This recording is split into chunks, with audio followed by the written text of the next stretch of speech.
Statehousesteps correspondents, Jeanette and Jeff Meyer. We're here to talk about yesterday's primary election.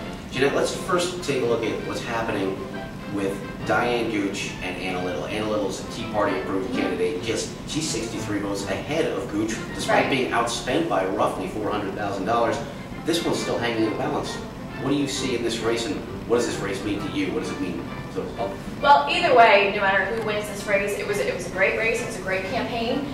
Both candidates campaigned hard on a strong message of lower taxes, smaller government, and really, it's a great choice for New Jersey voters. They have a choice between two strong women candidates who are offering smaller government and lower taxes, and Frank Pallone, who frankly votes in lockstep with Nancy Pelosi 99% of the time, and is an author of the big Obamacare government-run health care. So either way, it's a win for New Jersey voters. They have a great choice here. Either they have a strong Republican candidate, or they have Frank Pallone, who frankly is way too liberal for this district.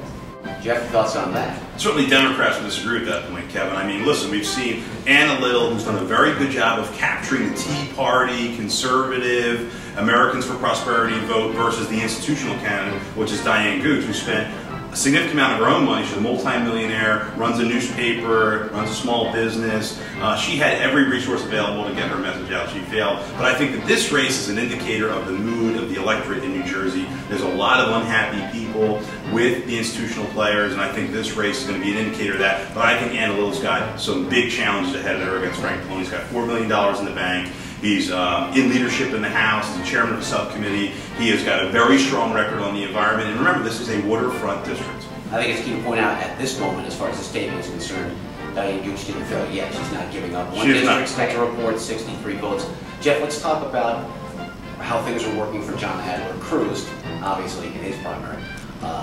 And it looks as though, well, he'll face John Runyon, the former Philadelphia Eagle. How does this race shape up? Yeah, sure. John Adler defeated Barry Bendar last night, who's from the Ocean County portion of the district. Barry had some support, but didn't have the resources or really the manpower or the message to defeat John Adler. I think John Adler goes into this race against John Runyon in a very strong position. He's got $1.8 million in the bank. He's got a very strong record. He's already brought money home to the district. He's already cast some significant votes on the economy and on health care. And I think this is going to be probably the race to watch. And I look to see John Adler beat John Runyon. Well, Jeanette, this is a traditionally Republican district, and it's John Adler's first term. So if someone is right to be picked off, it might be John Adler. Jeff and I do agree on one thing, and that this is going to be the race to watch. It's going to be the marquee race, not only in New Jersey, but also in the country. You're going to see a lot of money come into this district.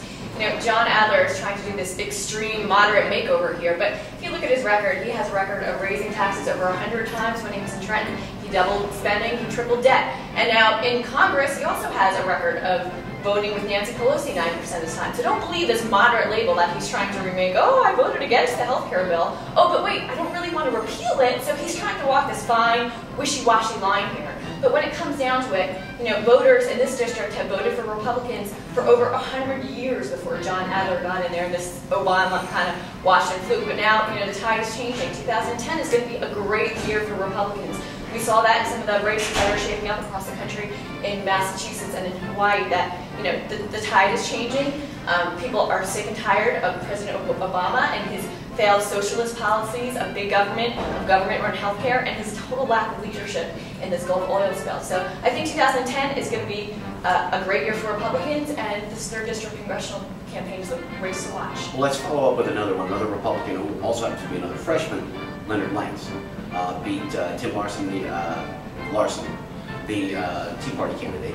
And he's a freshman who a lot of people also think maybe could get picked off. What do you think? I think if you look at the issues, no one has a better record on taxes and fiscal accountability and fiscal just conservatism than Leonard Lance.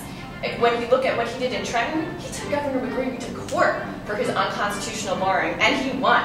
So when you look at the issues, Congressman Lance is safe. I don't think the Democrats even have a strong candidate they're running against him. And that district is a good one for Republicans. And Congressman Lance has a great record of voting his conscience and voting for issues that he thinks represent the people of his district. So I don't think Congressman Lance, I don't think Democrats have a chance in that district. But I think, listen, now that the Republican inter-party scrimmage is over in the Lance district, Leonard's challenge is that there were 3 Republicans who ran against him. Okay, he beat all of them significantly. The problem he has, the conservatives in that district are very unhappy with Leonard because his vote on cap and trade.